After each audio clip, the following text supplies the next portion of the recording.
வணக்கங்க. நம்ம 1.5 kilo chicken எடுத்துக்கிறோம். மஞ்சள் போட்டு நல்லா வாஷ் பண்ணி எடுத்துக்கணும். குழம்பு வைக்க போகிறோம். நல்லா மஞ்சள் போட்டு ஒரு 3-4 தடவை கரெக்டாக எல்லா கறியெல்லாம் போட்டு நல்லா வாஷ் பண்ணி எடுத்துட்டேன். அப்போ தான் அந்த கவுச்சி ஸ்மெல்லு கொஞ்சம் அந்த இதெல்லாம் கொஞ்சம் நல்லா க்ளீன் ஆகிட்டு வரும். 1.5 கிலோ நல்லா வாஷ் பண்ணி எடுத்துருக்கேன். அப்படியே அதுக்கு தேவையானது வெங்காயம், ஒரு அரை வெங்காயம், சின்ன வெங்காயம் கொஞ்சம் உள்ளே போட்டிருக்கேன். சின்ன வெங்காயம் உரித்து போட்டிருக்கேன். பூண்டு வந்து ஒரு பூண்டு ஃபுல்லாக உரித்து எடுத்துருக்கேன். இஞ்சி வந்து கொஞ்சோண்டு, அதிகமாக போட்டால் கசப்புன்னு கொஞ்சமாக போட்டிருக்கேன். ஒரு பச்சை மிளகா அதையும் போட்டுருக்கேன். பட்டை பார்த்திங்கன்னா ஒரு 2 பீஸ் அளவு, உங்களுக்கு காரம் எப்படியோ வாசனை எப்படியோ அதுக்கு தகுந்த மாதிரி கலந்துருக்கேன். நான் கம்மியாக கலந்துருக்கேன்.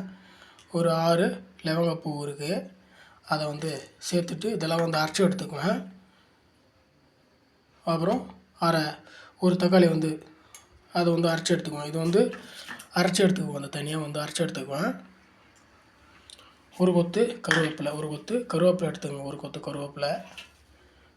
வெங்காயம் வந்து ஒரு பெரிய வெங்காயம் பெருசாக முழுசாக, அதாவது 1.5 வெங்காயம், அங்கே அரை வெங்காயம் போட்டோம். 2 வெங்காயம் எடுத்துக்கோம். சின்ன வெங்காயம் தனியாக அவ்வளோ தூரம் எடுத்துக்கிறோம். ஒரு வெங்காயம் அளவுக்கு 3 வெங்காயம் அளவு.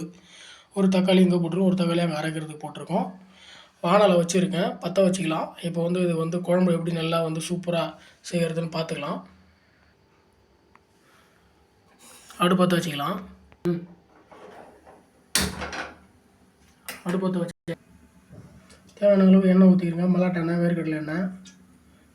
1.5 கிலோ இல்லைங்களா, உங்களுக்கு கொஞ்சம் எண்ணெய் கொஞ்சம் பிரியரு. எண்ணெய் கொஞ்சம் நல்லா சேர்த்துக்குங்க. எண்ணெய் சேர்த்துக்கிட்டா கடுகு போடுறேன். எண்ணெய் போட்டோம், கடுகு போட்டுக்கலாங்க.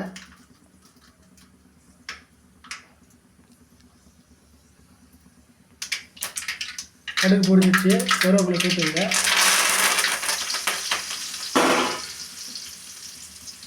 வெங்காயத்தை சேர்த்துக்கலாம். கறி டேஸ்ட்டாக வந்து வெங்காயம் நல்லா வதங்கி வரணுங்க. வெங்காயம் நல்லா வதங்கி வரணும். கறியாகட்டும் பிரியாணி ஆகட்டும், கறியை பொறுத்தவரை வெங்காயம் வந்து நல்லா வதங்கினா தான் அதோடைய சுவை வந்து அருமையாக இருக்கும். வெங்காயம் நல்லா, ஆனியன் வந்து நல்லா வதங்கணுங்க. வதங்கட்டும். கொஞ்சோண்டு ஜீரகம் சேர்த்துங்க. கொஞ்சம் ஜீரகம் அதிகமாக சேர்த்தா கொஞ்சம் கஷ்டமாக இருக்கும். லைட்டாக சேர்த்துங்க. ஜீரகம், மிளகு இதெல்லாம் சேர்க்காமல் வந்து சமையல் பண்ணாதீங்க. வெங்காயம் நல்லா வதங்கிடுச்சுங்க. தக்காளி சேர்த்துக்கிறேன். வெங்காயம் நல்லா வதங்கட்டும். வெங்காயம் தக்காளி நல்லா வதங்கணும். நல்லா வெங்காயம் வதங்கி வந்துடுச்சு.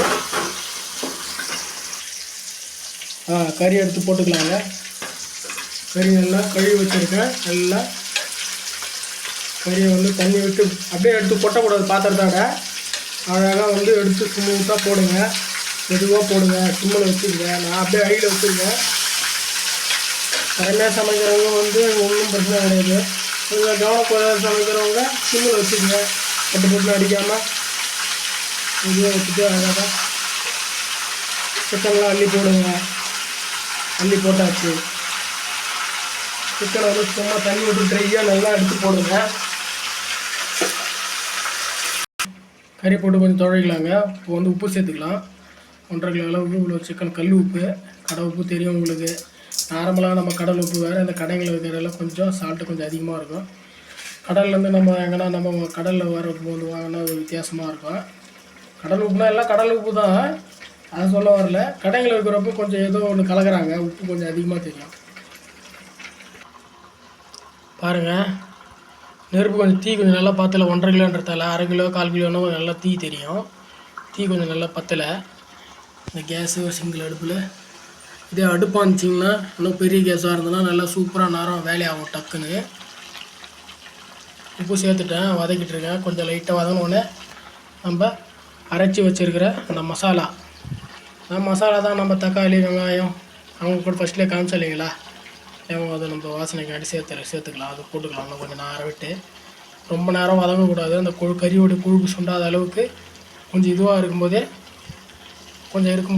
இது பண்ணிடணும். அப்போ தான் சாஃப்டாக இருக்கும். கறி எல்லாம் சாப்பிட்றதுக்கு ஒரே மிதமாக இருக்கும். அரைச்சி வச்ச மசாலா சேர்த்துக்கலாங்க. கொஞ்சம் லைட்டாக வதங்கிடுச்சு.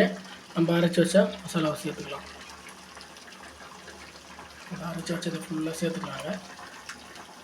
கொஞ்சம் தூக்கலாம் நல்லா.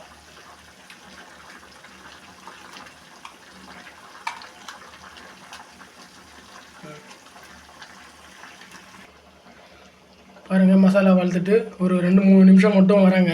ஏன்னா கறி அதிகமாக இருக்குது, தீ ஒரே நெக்காக இருந்தால் டக்குன்னு கூட்டி வச்சிடலாம். இப்போ அப்படியே கொஞ்சம் 2-3 நிமிஷம், ஏன்னா அப்புறம் நெய் ரொம்ப சுண்டிச்சுனால வந்து கறியெலாம் வந்து சாப்பிட்றதுக்கு அப்படியே ரப்பர் மாதிரி இருக்கும். போன்லெஸ்லாம் வந்து போன்லெஸ்ஸாக வந்து எல்லாம் ரப்பர் மாரி ஆகிடும்.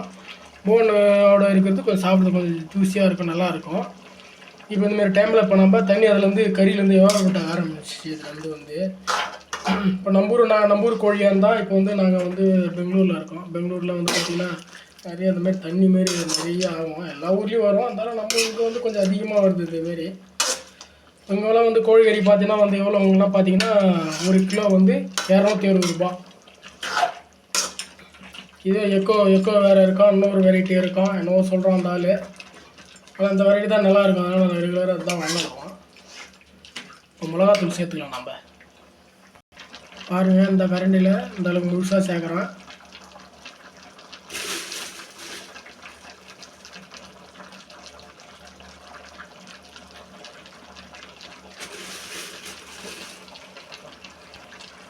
ஒன்றரை ஸ்பூன் போட்டால் மறுபடியும் ஒரு அரை ஸ்பூன் சேர்த்துக்கலாம்னு சொன்னாங்க. நான் சேர்த்துக்கிறேன், 2 ஸ்பூன் சேர்த்துக்கிறேன்.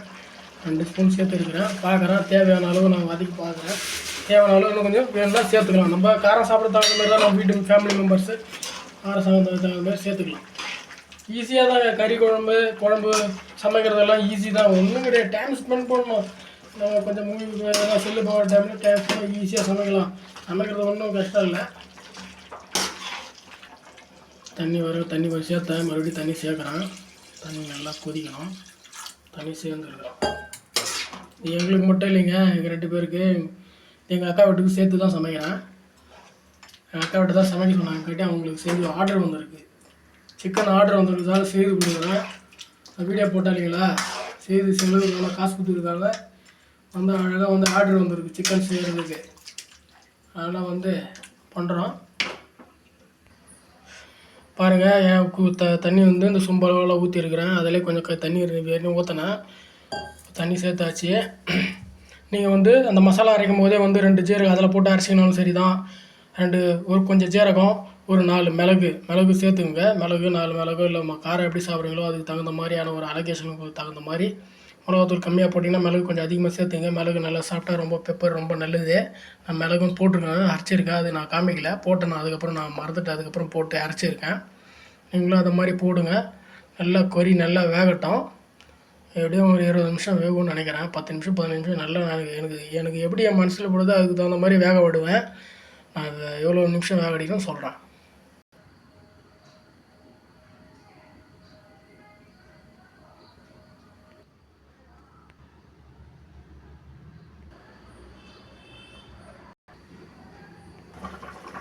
பாருங்கள் நல்லா கொதிக்குது. கொதிக்க நெய் நம்ம ஊற்றின ஆயில், அதில் இருக்கிற நெய் எல்லாம் வெளியே வருது கறியில்.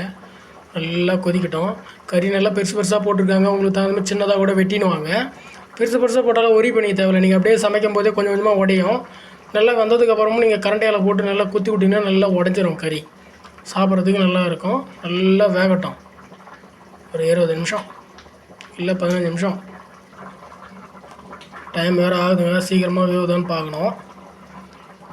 ஆர்டர் கொடுத்தவங்க வேறு ஃபோன் பண்ணி இருக்கிறாங்க, எடுத்துன்னு போனோம். நல்லா வேகுது. நான் இறக்க போகிறேங்க. கறியெலாம் நல்லா வெந்துருச்சு. உப்பெல்லாம் ஒரே டைமில் கரெக்டாக இருந்துச்சு, காரம்லாம் கரெக்டாக இருந்துச்சு. அதுக்கப்புறம்லாம் காரம்லாம் எதுவும் சேர்க்க போகாதீங்க, நாற்றடிக்கும் ஒரு மாதிரி. நான் இறக்க போகிறேன். ஏன்னா வந்து தோசைக்கு தான் சாம்பார் வேணும்னு கேட்டாங்க நமக்கு அது. அதனால் வந்து இப்போ வந்து நான் நிறுத்த போகிறேன்.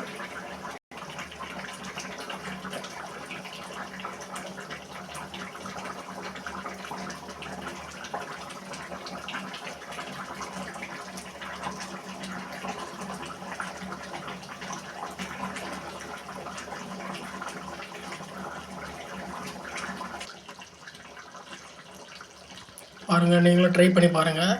நல்லா அருமையாக வந்திருக்கு. தோசைக்கு நல்லா தான் இருக்குது. உங்கள் வீட்டில் இருக்கிற மிளகாத்தூள் பொறுத்து இருக்குது. குழம்பு நல்லா இருக்கிறது எல்லாமே சூப்பராக தான் இருக்குது. நல்லா வந்திருக்கு. உப்பெல்லாம் அட் டைமில் ஒரே டைமில் நல்லா போட்டிருக்கேன். நீங்களும் உங்களுடைய அனுபவத்தை ஷேர் பண்ணுங்கள். நீங்களும் இதே மாதிரி ட்ரை பண்ணுங்கள்.